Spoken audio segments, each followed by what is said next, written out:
रूह कपा देने वाली जेल की कहानी, जिसके नाम से मौत पक्की समझी जाती थी। अंग्रेज हुकूमत से आजादी भला ऐसे ही थोड़ी मिली थी। आज सभी नौजवानों को देखनी चाहिए रिपोर्ट। चलिए आज हम सब साथ मिलकर महसूस करते हैं उस खौफ को, उस रूह कपा देने वाली सजाओं को जो आजादी के दीवानों ने हमारे लिए झेली थी। काला पानी एक ऐसी ऐतिहासिक जेल जिसका पूरे वर्ल्ड में था खौफ। आखिर इसका नाम सुनते ही क्यों रोंगटे खड़े हो जाते थे? क्यों इसे नरक से भी बदतर माना जाता था? आखिर ऐसा क्या था कि लोग वहां से भागने की सोचते भी नहीं थे? क्या क्या टॉर्चर्स वहां किए जाते थे? नरक से बदतर इस जेल को किसने, क्यों, कहां और कब बनवाया? क्या सबसे पहले आजादी का तिरंगा सुभाष चंद्र बोस ने लहराया? चलिए जानते हैं इस वीडियो में। Let's start the history of Kala Pani, the cellular jail of Andaman Nicobar island. Indians have sacrificed their lives. To Kalapani! Here we tame lions. There is no escape. We are surrounded by 1,000 miles of ocean. काला यानी dark, नरक का दूसरा नाम। संस्कृत में काल यानी मृत्यु, जहाँ से कोई वापस ना आ सके, इसलिए इसे काला पानी नाम दिया गया, यानी जहां से कोई वापस जिंदा न लौट सके। अब सवाल उठता है, इसे बनवाया क्यों? 1857 की क्रांति की चिंगारी दे अंग्रेजों के मन में खौफ बैठ गया कि भारत के लोगों में हमारा डर नहीं रहा और हिंदुस्तानी एक होने लग गए तो हमें यहाँ से भागना पड़ेगा। सो अंग्रेजों ने सोचा कि भविष्य में हिंदुस्तान में कोई दूसरी क्रांति न हो, इसके लिए उन सभी क्रांतिकारी नेताओं को भारत से दूर कहीं एक ऐसी जेल में डाला जाए कि हर हिंदुस्तानी उस प्लेस का नाम सुनते ही डर के मारे कांपने लगे। और इसके लिए चुना गया अंडमान निकोबार आइलैंड। कोलकाता से 780 मील दूर है। ये द्वीप कीचड़ से भरे थे। यहाँ मगरमच्छ, खतरनाक सांप, बिच्छुओं और जोकों और अनगिनत प्रकार के जहरीले कीड़ों की भरमार थी। सन 1858 फौजी डॉक्टर और आगरा जेल के वार्डन जे वॉकर और जेलर डेविड बेरी की निगरानी में बागियों को लेकर पहला जत्था 10 मार्च सन 1858 को एक छोटे युद्धपोत में आइलैंड पहुंचता है। काला पानी एक ऐसा कैद खाना था जिसके दर दीवार का भी वजूद न था। जब कैदियों का पहला जत्था वहां पहुंचा तो स्वागत के लिए सिर्फ पथरीली और बेजान जमीन, घने और गगनचुंबी पेड़ वाले ऐसे जंगल थे। फिरंगियों के लिए तो तंबू गाड़ दिए गए, लेकिन कैदियों को झुग्गी झोपड़ियां और अस्तबल जैसी जगह भी बहुत दिन बाद नसीब हो सकी। वहाँ न कोई फर्श था, न रहने के लिए बुनियादी जरूरतों का कोई सामान। सभी कैदियों को आपस में जंजीरों में जकड़ कर रखा जाता था। झोपड़ियों का यह हाल था कि बारिश के दौरान अंदर और बाहर एक जैसा हाल होता। सारा दिन कठोर और अकल्पनीय मेहनत करना, अत्याचार और हिंसा का शिकार रहना और फिर बेहद घटिया खाना खाकर संतोष करना। लगातार मौत के लिए जिंदा रहना ही कैदियों की किस्मत थी। लिहाजा हर कैदी मौत की दुआ करता, क्योंकि मुसीबतों से छुटकारे का एकमात्र रास्ता मौत ही थी। हर झोपड़ी में दुख और रोग भरे थे। हवा बदबूदार और बीमारियों का खजाना थी। बीमारियां असीमित, खुजली और दांत जैसे चर्म रोग जिसमें बदन की खाल फटने और छिलने लगती है आम बात थी। बीमारी के इलाज, सेहत की देखभाल और घाव भरने का कोई उपाय न था। दुनिया की कोई मुसीबत यहाँ की दर्दनाक मुसीबतों की बराबरी नहीं कर सकती थी। जब कोई उनमें से मर जाता तो लाश ले जाने वाला उसकी टांग पकड़कर खींचता और बिना नहलाए उसके कपड़े उतारकर रेत के ढेर में दबा देता। फरार होने की कोशिश करने वालों को फांसी। तारीख ए अंडमान जेल नामक किताब में लिखा है कि मार्च सन 1868 में 238 कैदियों ने फरार होने की कोशिश की। अप्रैल तक वे सभी पकड़े जाते हैं और वॉकर ने 87 को फांसी देने का आदेश दिया और डर के मारे उनमें से एक ने आत्महत्या कर ली। अब शुरू होती है जेल बनाने की कहानी।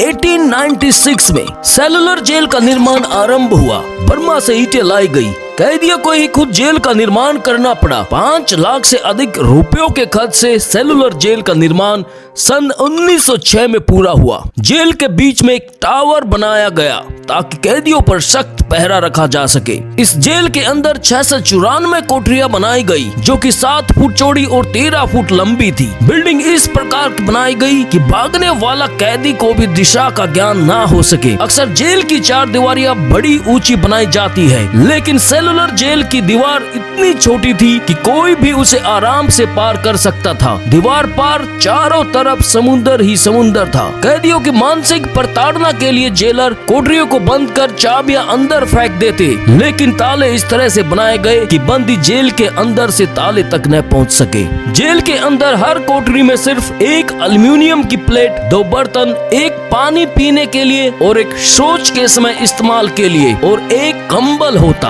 अक्सर बंदियों के लिए एक छोटा सा बर्तन काफी नहीं होता और इसलिए उन्हें शौच के लिए कोठरी के एक कोने का इस्तेमाल करना पड़ता और फिर उन्हें अपने ही गंदगी के पास लेटना पड़ता था। ये इतना अनहाइजेनिक था कि कुछ लोग बीमारी के कारण अपने प्राण त्याग देते थे। 1911 से 1921 के मध्य जेल में कैद दामोदर सावरकर ने अपनी रिहाई के बाद उन भयानक हालात के बारे में लिखा जिनका उन्हें सामना करना पड़ा था। उनके अनुसार कट्टर जेलर डेविड बेरी खुद को पोर्ट ब्लेयर का भगवान कहता था। सावरकर ने लिखा है, जेल के दरवाजे बंद होते ही उन्हें लगा कि वे मौत के मुंह में चले गए हैं। बंदी एक दूसरे से इस तरह अलग रखे जाते कि सावरकर को 3 साल बाद पता चला कि उनके बड़े भाई भी इसी जेल में कैद हैं।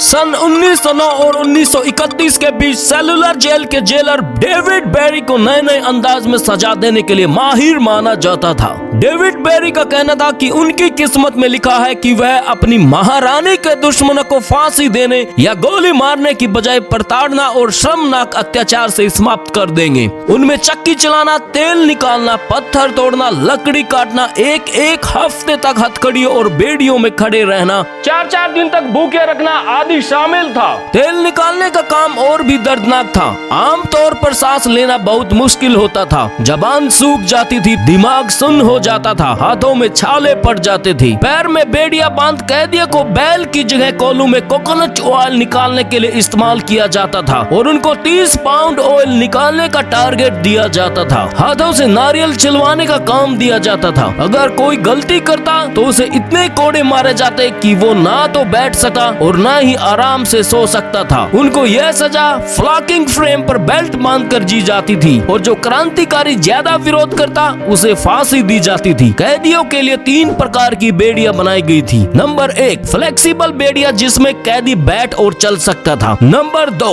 बेड़ियां हाथ, पैर और घुटनों से बंधी हुई थी जिससे इंसान उठ बैठ भी नहीं सकता था। नंबर 3 सबसे खतरनाक बेड़ियां, उठना बैठना तो दूर, कैदी ठीक से चल भी नहीं सकता था। किसी भी कैदी को शौच के लिए गार्ड की इजाजत के लिए घंटों इंतजार करना पड़ता। गुलामों की तरह काम लिया जाता था।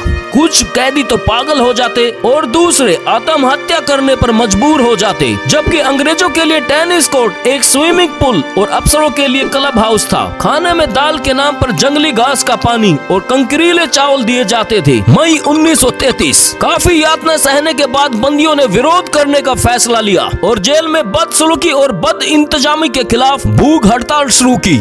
अंग्रेजों ने भूख हड़ताल को तोड़ने की अनेक कोशिशें की, लेकिन सब बेकार रहा। बंदियों को जबरदस्ती खाना खिलाने का प्रयत्न किया, जिसमें अनेकों क्रांतिकारियों की भूख हड़ताल तोड़वाने में सफल रहे। अंग्रेजों ने भगत सिंह के साथी महावीर सिंह, मोहन किशोर नामदास और मोहित मोइत्रा की भूख हड़ताल तोड़वाने की बहुत कोशिश की। अनेकों लालच दिए, यातनाएं दी, लेकिन भूख हड़ताल नहीं तोड़वा पाए। अंग्रेजों ने फिर जबरदस्ती करके मुंह में खाना ढूंसने की कोशिश की, इसमें भी वो सफल न हो पाए। इसके बाद अंग्रेजों ने नली को नाक के द्वारा गले में पहुंचाकर उन्हें जबरदस्ती दूध पिलाने की कोशिश की। जबरदस्ती के कारण उनके फेफड़ों में दूध चला गया, जिसके नतीजे में उन्हें निमोनिया हो गया और इससे उनकी मौत हो गई। उनकी लाशों को पत्थरों से बांधकर द्वीप के आसपास के पानी में डुबो दिया गया। यह बात पूरे देश में आग की तरह फैल गई और देश की अलग अलग जेलों में फ्रीडम फाइटर्स ने हंगर स्ट्राइक शुरू कर दी। इसके रिजल्ट में 1937 तक काफी सारे कैदियों को यहाँ से निकालकर भारत की अलग अलग जेलों में भेज दिया गया। 1942 के वर्ल्ड वॉर में कहानी इस तरह पलटी, जिस जेल में अंग्रेजों ने दूसरों पर जुल्म किया था, अब वे खुद जुल्म के शिकार हो गए। 23 मार्च 1942 में जापानीज ने अंडमान निकोबार आइलैंड पर हमला कर अपने कब्जे में कर लिया। जापान हिंदुस्तान से काफी हमदर्दी रखता था, खासकर सुभाष चंद्र बोस से। सुभाष चंद्र बोस के कारण ही 7 नवंबर 1943 को जापान ने अंडमान निकोबार आइलैंड की पूरी सत्ता सुभाष चंद्र बोस के हवाले कर दी। नेताजी ने आजाद हिंदुस्तान का तिरंगा पहली बार 1943 को अंडमान निकोबार आइलैंड पर फहराया। उसके बाद तमाम कैदी सेलुलर जेल से रिहा कर दिए गए। फिर 1945 में दोबारा से अंग्रेजों ने इस पर कब्जा कर लिया था, लेकिन तब तक अंग्रेजों को यह समझ आ गया कि अब वे ज्यादा दिन टिक नहीं पाएंगे और इसलिए अंग्रेजों ने इसके बाद उस जेल का इस्तेमाल करना बंद कर दिया और फिर 1947 में भारत आजाद हो चुका था और उसे जेल को राष्ट्रीय स्मारक बना दिया गया। कमेंट में जरूर बताइएगा आपको कैसी लगी the untold history of Kala पानी। चैनल को सब्सक्राइब करना ना भूलिएगा। धन्यवाद।